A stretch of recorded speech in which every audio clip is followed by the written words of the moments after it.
All right, I'm here on the floor with Reed Duke. Reed, you and Owen and almost everybody else in the Magic playing world was hanging on every card in that match. Tell me what's going through your head as you're watching your good friend play that match out. Oh, man, I was just glued to the chair. That was one of the best games of Magic I've ever seen. It's, you know, anybody can just play their cards. Anybody knows how to attack when you're winning. Anybody knows how to, you know, cast your best spell every turn. But that game was one of those ones where if you had done anything different, missed 1 point of damage, the game goes a different way. And credit to Javier as well. If he hadn't played so tight as well, it wouldn't have been such a close down to the wire thing, but just incredible. Can you speak to the patience on that magma spray? Yeah, I mean, it was pretty clear when the Earthshaker Kenra came down that was going to be a great target for Magma Spray, but Huey knew that he had access to enough mana that he didn't have to jump the gun on it, and he, because he held that in his hand, and Javier must have been thinking, oh, if he had a removal spell, he would have picked his spot to use it already. That really threw off the math, and the hidden information caused Javier to make an overly aggressive attack, and that's how Huey won the game. So one game. One more game. That's all Huey needs to become the world champion of Magic the Gathering. What's that going to be like for you guys sitting over there and watching through these potentially 2 more games?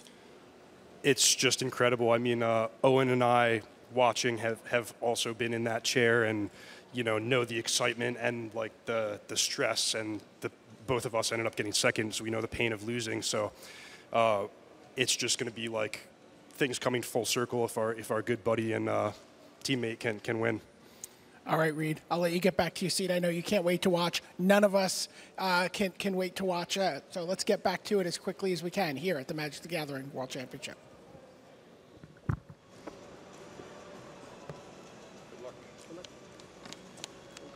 welcome back to coverage here of the World Championship. We're headed into game number 4. Great stuff from Reed Duke there. And, you know, that is a club that Huey does not want to join. Having finished runner-up for world champion, that is a tough loss to take. That's one that you look back on, you know, at your career, and you think, what could I have done differently? And maybe second guess yourself. Jensen trying to break through here. And he's got 1 game to go. Now, if I'm sitting in Javier Dominguez's seat, Luis, I want to know, do you feel a relief of pressure or more pressure? I don't think that it changes a ton. You just have to play your best, and you have to just hope that the cards line up right, and then you make all the right decisions, and just take what comes. You do feel like actually almost a little bit of a relief of pressure when you're expected not to win, when you're the underdog, when you're down a bunch. It's great if you win, and if you lose, like, yeah, that's not a big deal. Okay, well, let's get game number 4 underway. Remember, we are sideboarded here.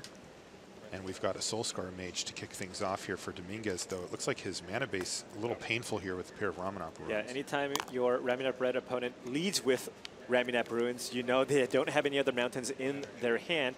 And William Jensen with an amazing hand here. He's got the ideal start, kind of like what he had in game 1 with the turn 1 Magma Spray, followed by a turn 2 play, followed by a Whirler Virtuoso, the 2 Whirler Virtuosos in hand. This is going to be a tough one for Javier Dominguez to fight through. We can see heavily advantaged here, William Huey Jensen, just based off of hands. He is a little behind on board, though, as Kari Zev is hitting the red zone here for a full 3 damage, thanks to her friend Ragavan. Back to Jensen, and now the fireworks start. He gets to start casting his 3 mana spells. And Javier's in a spot where he has to take a damage every time he casts a spell. That's a really tough emblem to win under, because his 2 Ramunap Ruins are his only red sources currently. But the messed up part for him is he doesn't really want to draw a mountain. He doesn't need more lands. Right. His hand is the backup legendary Kari Zev and a Rampaging Froston alongside an Abrade. Jensen's up to 5 energy already. Yeah, that was the wrong land there, as it did not provide red mana. That was a Sun-Scorched Desert that he drew for land number 4. So he has 4 deserts on the battlefield here.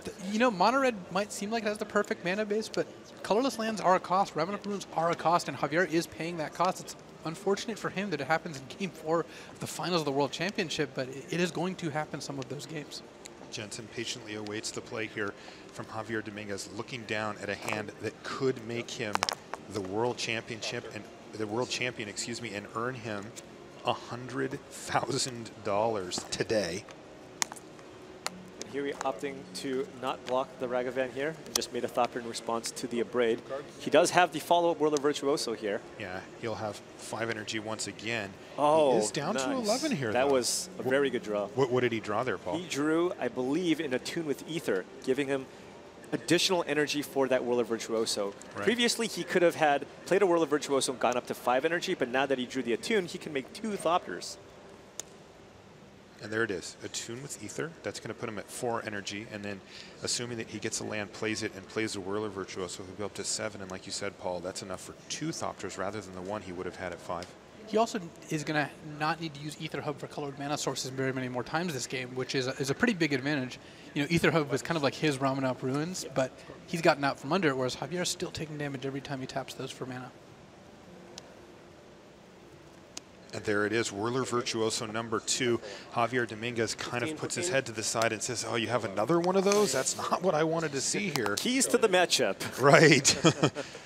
And you can see that when we do talk about those keys to the matchup, you know, we've got a Magma Spray in the graveyard already for Jensen as well as a Whirler Virtuoso. So really starting to stack up for Jensen here. But Dominguez is continuing to pile on pressure here, attacking with Karizev every turn and knocking Jensen now down to 8.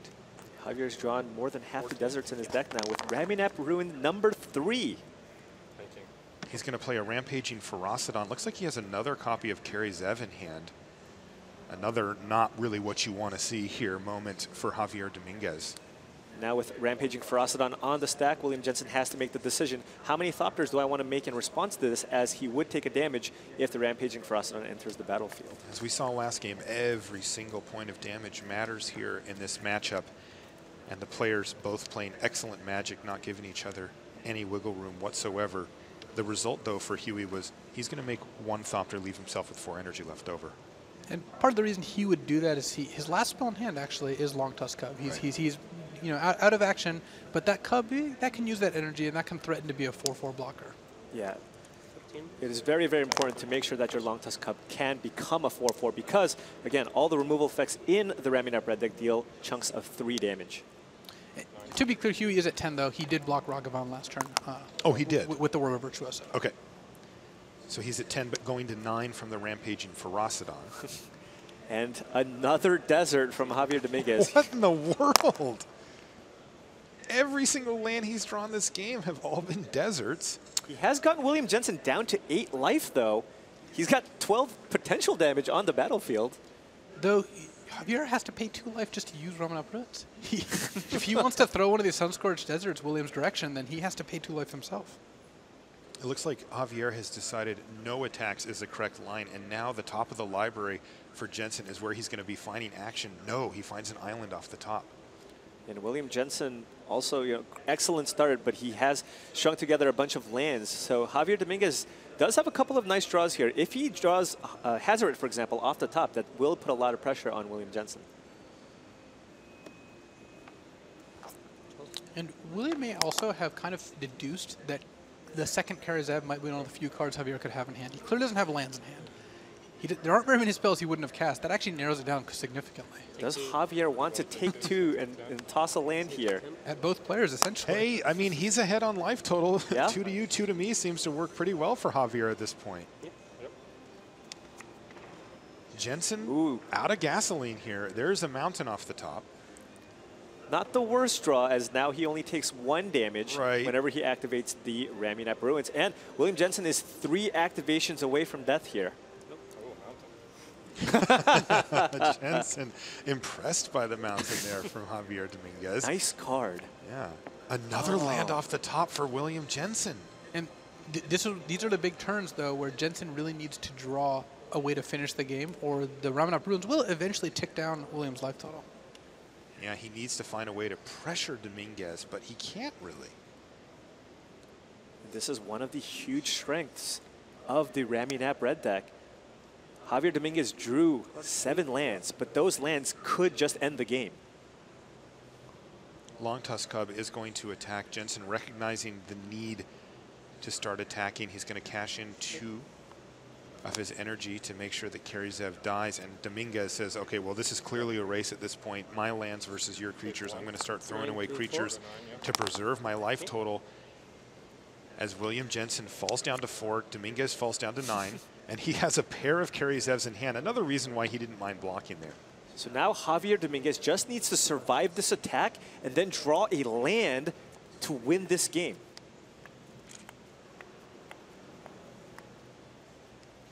Now he does have to decide this turn between casting Karyzev or activating Ramanop Ruins. I believe he's likely going to go for the Ramunap Ruins here because that puts William down to 2, meaning land wins the game. Chandra Torch of Defiance wins the game.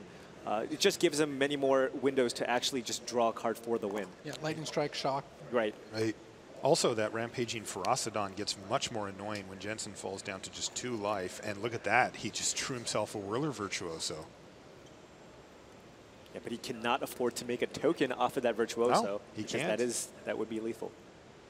If Jensen can force Javier to go down to 2 life, that he can't activate Ramunap Ruins twice, but it's going to be difficult to get there unless he draws a basic mountain on his turn. Is there a way that Jensen can force Javier to just block here? I think he can. So if he plays out the Whirler Virtuoso, that Long Tusk Cub is potentially a 6/6. So if William Jensen does opt to attack with everything, that would put him down to 1. But I don't think he wants to do that because the Rampaging Ferocidon could attack back for lethal. But that Long Tusk Cub plus, so if the Long Tusk Cub is a 6/6 and he also attacks with a Thopter, that would put Javier Dominguez down to 2. If he attacked with both Adopters, that would put him down to 1. He can't even use the Ramunap Ruins. So if William attacks with everything, including the Virtuoso, that forces the block of Ferocidon. Well, otherwise, Javier can't use Ramunap Ruins. Well, he doesn't necessarily need to attack with the Whirler Virtuoso, right? As he could just put the Rampaging Ferocidon in front. But he does opt to go for it here. Okay, so Jensen ships in with every available attacker. And now Javier Dominguez has to decide if he wants to chump block the Long Tusk Cub, or if he wants to block the Whirler, he goes down to 1 and then cannot use. Okay, so Javier his Dominguez Ruins. just needs to draw land here. He's all in on it being a mountain. He has to find a land. Sunscorched Desert, Mountain, Shock, Lightning Strike, Chandra, so many outs. 1 to 4. 1 to 4, and here we go. Does Javier Dominguez find what he needs? Look at Jensen just shakes his head. Oh, man. He showed him the Dominguez, Karyzevs. He's like, look, I don't have it right now. Giving us the big sweat. Let's see what he finds. Flip it up. Oh, what is it? Oh, that is not the sound of somebody who hit. Oh, what did he find? Another Rampaging Ferocidon, No, perhaps? Chandra's defeat. Chandra's defeat out of the sideboard. It's not in, and Huey Jensen is your world champion. Congratulations to Jensen. He started playing Magic in 7th grade, and after that long journey, he is now your world champion. Wow, what a sweat on that last reveal, too. Thank you, Javier, by the way. An amazing run from him. And boy, he made it interesting for us, too. You see his 2 teammates and close friends coming out to congratulate Jensen here.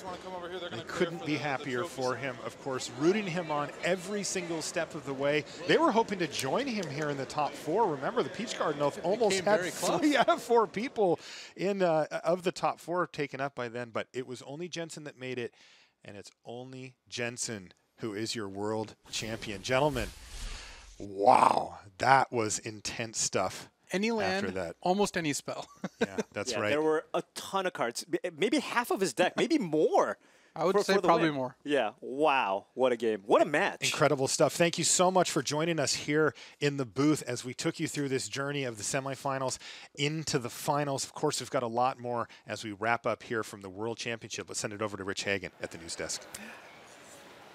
Thanks very much, Marshall. Thanks to Luis Scott Vargas. Thanks to Paul Chilton. He'll be here with us at the news desk to bring his insight into what we just saw. And Maria, that was an incredible final, but the incredible end to the journey of William Jensen that ends here back at home in Boston, across the street from the building his grandfather owned, with mum and dad watching on with the rest of his brothers in arms, the Peach Garden Oath. Reed Duke and Owen Turtenwald. Jensen first beat Kelvin Chu, and now in a great final. He defeats Javier Dominguez. William Jensen, $100,000 to the champion. He is your Magic the Gathering World Champion for 2017. Just incredible stuff. And all the news you'll hear from William Jensen in the next few minutes, of course, will bring you End Step, our card of the day, play of the day. I wonder who that could possibly be. And match of the day, which takes us back to our team series. But Maria, let's concentrate in on what we've just seen in terms of the final itself. And we felt going in, William Jensen was very kind after the semi-final. He said, I don't care who I play in the final. Right. Which is the correct response. But we did kind of hear that he wouldn't have minded playing the Ramanat red player, and that's how it played out. How did game one go? All right, so game one, Huey kind of opened with an ideal hand. He had Harness Lightning, Whirler Virtuoso, and Shock. But Dominguez managed to fight back to extend the game, but an Essence Scatter on an Earthshaker Kenra sealed it for William Huey Jensen. Yeah, there's nothing quite like the feeling where you know that the counterspell in hand is the answer. So that was game one. Game two was actually very, very quick. Did you blink? Yeah, blink and Mystic. It was about a monkey and a legendary pirate and a god. And somewhere there's a story in there. Kari Zev along with Ragavan in tow, and Hazaret the Fervent, of course, was huge for Javier Dominguez. So he made it 1-1. But by that point, Maria, in a sense, the damage had been done because we kind of felt that Javier, if he was going to win, would perhaps be most advantaged pre-sideboard in those first two games. And they split them 1-1. So on to game three we go. All right, game three. This is the game that Reed Duke called one of the best matches of Magic he'd ever watched in his life. Jensen's cards matched up pretty well in the early game, but Javier managed to stick a Chandra and fight his way back in. Jensen swung with a 6/6 long tusk cub to pressure Javier's life total, kind of ignoring Chandra, but it was a close one, and he made a huge decision to swing. And oh, hi, Paul, how are you doing? Oh, hey, what's up? I'm in the middle of a game here. Well, I was just You from were that in the middle of the game. Yeah, wasn't it awesome? It was a great game. Just a land or burn spell, just anything. Right, but game number three feels like one, the kind of thing we could make an instructional video out of. Because if you get a whole bunch of pros in a room, as we often do, we get to watch matches back with players. And you could tell that that game three, talking to Reed afterwards in the gap between 3 and 4, was a sense that that was a truly special game because it was two outstanding players not leaving any gap between the possible and what could have occurred in terms of gameplay. Any single point of damage, every point of damage was so critical there. And Huey just put himself in that position where, you know what, I'm going to hold on to this Magma Spray. I'm going to be patient. If you go all in, you're going to be a couple of points short, and I'm going to win this game. And that's what happened. Incredible. Wow. We brought 24 players to Boston to compete for the Magic the Gathering World Championship. 23 of them went home without a trophy. One of them is about to receive his. It's time for the award ceremony of the 2017 Magic the Gathering World Championship. And welcome to the feature match area here in Boston for the World Championship. It's time to give away a trophy and $100,000 to your winner from the United States, William Jensen.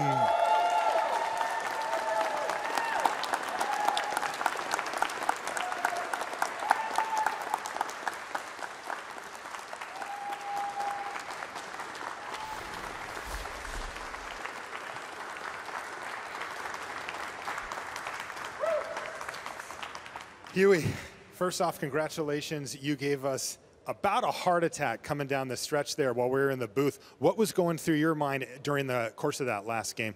Well, I just was hoping turn after turn to draw like one of my 5-mana cards, Confiscation Coup or Glorybringer, or a removal spell, and I kept drawing lands.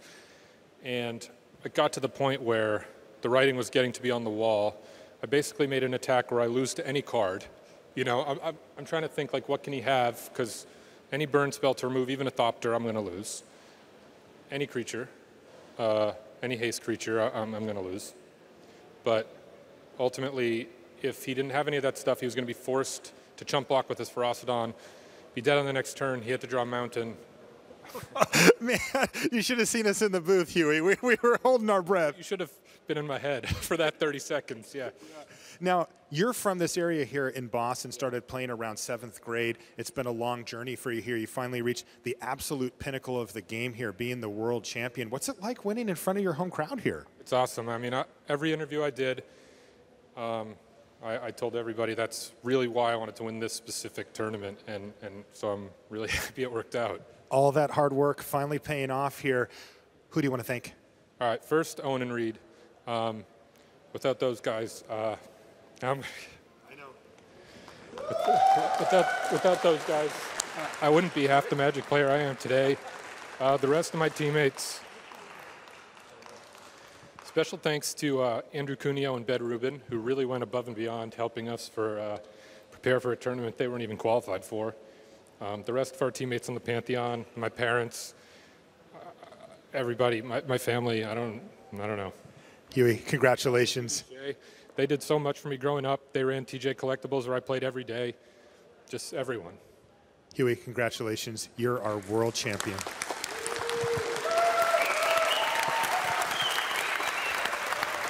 Yeah, okay, here we go. There he is, everybody. Let's send it back to the news desk and Rich Hagan. Oh, that is just glorious. William Jensen is the champion of the world. It doesn't always, the dream doesn't always come true, because sometimes you get there, you come out ahead of the gates, you start your draft 3-0, you get to 7-0 overnight, you come back and you think, I'm only 2 matches away from taking it, and then you go the distance, you come back on day 3, you are champion of the world. With the magic done, I guess it must be time, one last time, for End Step.